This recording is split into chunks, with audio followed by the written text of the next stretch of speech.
Drop it in the hat. Drop it in the hat. That little blue car there, that's the penthouse. They play cards on that table to see who sleeps there at night. Yeah, we need more blankets, man.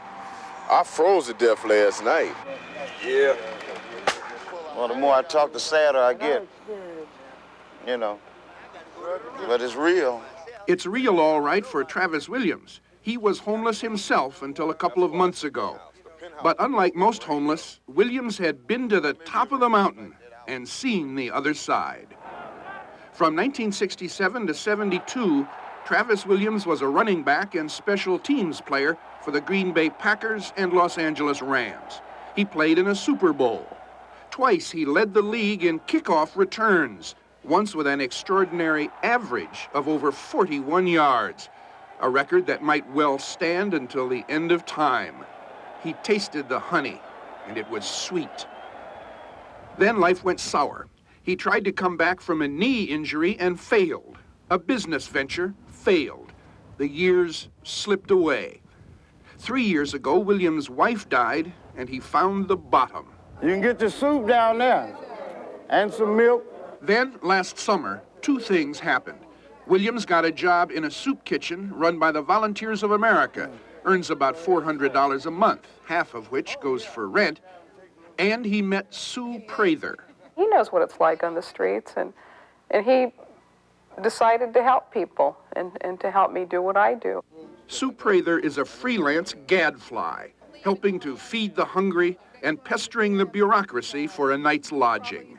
They're not going to let you into a room before 5 or 8, Mom. You know that. Okay. If they'll even give you a room. You get your tickets? He's just done incredible things, and the one thing that's come out of it is Travis has changed. Travis has hope now. With this new feeling I got, if I can get just one to feel like I feel inside right now, I'll say my work is done. Maybe he'll get one more.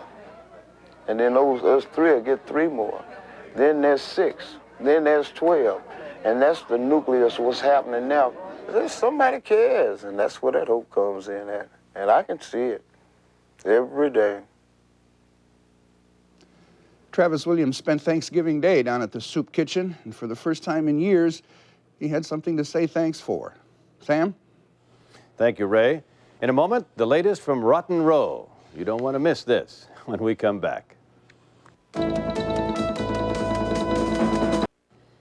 There is a persistent tension between the pull of tradition and the power of change. When change is motivated by money, those who stand to make a profit praise it as progress, while those who will be adversely affected condemn it as greed. That age-old argument is raging anew in Hyde Park, London, a place where, as Jim Hickey reports, tradition is not taken lightly. It is known by the somewhat inelegant name of Rotten Row. But the network of public bridleways and horse paths through London's Hyde Park is part of a centuries-old British tradition. There's a tremendously rich heritage. Apart from Rotten Row itself, which is 300 years old, there has been recreational horsemanship in this park where we're standing for 903 years.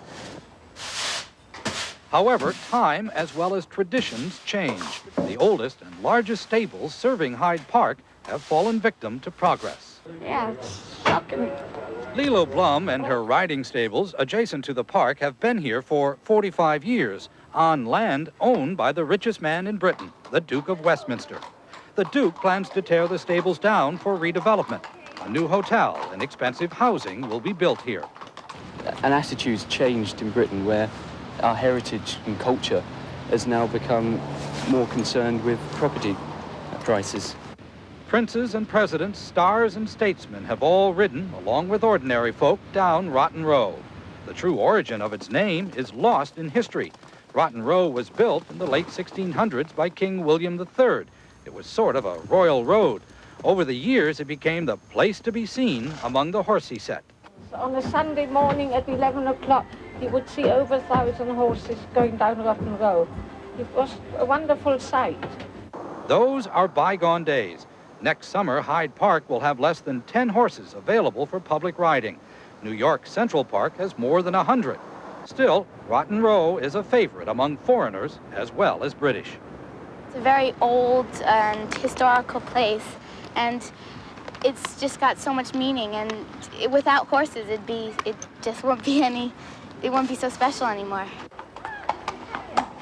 Lilo Blum's horses seem as reluctant to move as she is. Without them, horse lovers say, Rotten Row will be simply rotten. Jim Hickey, ABC News, London. That's our report for tonight. Tom Jarrell will have more news later on the Weekend Report. I'm Sam Donaldson. For all of us here at ABC News, good night. This has been a presentation of ABC News, where more Americans get their news than from any other source.